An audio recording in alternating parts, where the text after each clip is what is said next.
Hello friends, देखिए आज हमारे पास बहुत सारे शॉपिंग बैग पड़े हुए थे जिसे आज हम यूज करेंगे। और ये है पुराने बच्चों के कपड़े। तो इन कपड़ों को हम कहीं किसी को दे भी नहीं सकते हैं और ये बीचों बीच से इस तरह से फट जाते हैं तो इसे हम फेंक भी नहीं सकते कहीं पर। तो इसीलिए हम बच्चों के कपड़ों को आज यूज करेंगे। और यहाँ पे मैं शॉपिंग बैग को कट कर चुकी हूँ 6x6 इंच के पीस में, छोटे छोटे पीस में इसे। और यहाँ पे जो बच्चे का कपड़ा है तो ये यहाँ पे डबल फोल्ड है, तो हम इसे डबल फोल्ड करके यहाँ पे रख देंगे। ये देखिए इसी साइज़ में।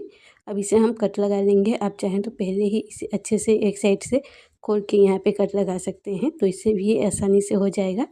तो हम बाकी जब इसे कट करेंगे तो पहले से इसे हम पहले खोल लेंगे। तो अभी देखिए इसे खोलने के बाद हम शॉपिंग बैग को यहाँ पे रखेंगे और इसके चारों साइड में हम सिलाई लगा लेंगे। तो यहाँ पे और भी जितने भी शर्ट थे उन्हें मैं कट कर चुकी हूँ और इस तरह से हम इसके चारों साइड से हम इसे सिलाई कर लेंगे। और जो एक्स्ट्रा पीस रहेगा यहाँ पे उसे हम कट लगा लेंगे। तो कट लगाने के बाद ये हमारा एक स्क्वायर पीस में निकल जाएगा। तो इसी तरह से जितने भी छोटे छोटे कपड़े हैं उन सबको हम इसी तरह से निकाल लेंगे। और ये इसमें बहुत सारे मेरे पास थे तो मैं इन्हें निकाल चुकी हूँ। और इसमें हम जब भी इसे देखेंगे तो पता चलेगा कि हम ये कपड़े कहाँ से लिए थे, कहाँ पे पहनाए थे।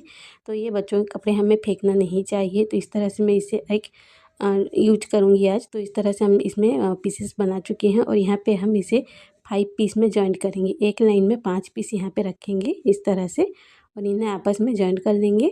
फिर 5 पीस हम लेंगे, उसे आपस में जॉइंट कर देंगे। इस तरह से हम एक लंबी सी पीस इसमें बना लेंगे।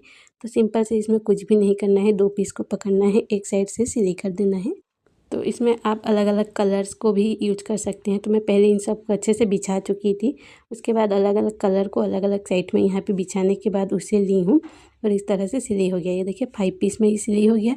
तो यहाँ पे रखेंगे, फिर 5 पीस सिलाई करने के बाद उसे नीचे की तरफ रखेंगे, यहाँ सिलाई लगा लेंगे।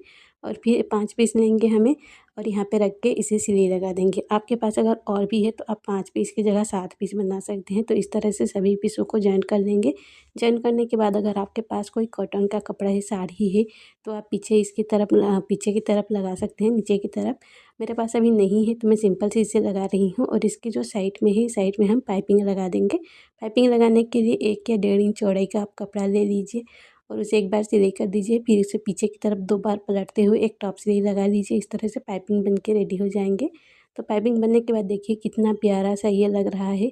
आप इसे ओढ़ के भी सकते हैं या फिर नीचे बिछा भी सकते हैं।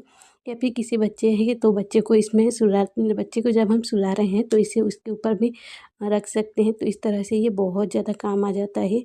और जो शॉपिंग बैग है वो हमारा बहुत ही ज़्यादा यूज होता है, तो मैं उसे फेंकती भी नहीं हूँ। तो इस तरह से अगर पसंद आए हो तो प्लीज़ लाइक और सब्सक्राइब ज़रूर कीजिएगा।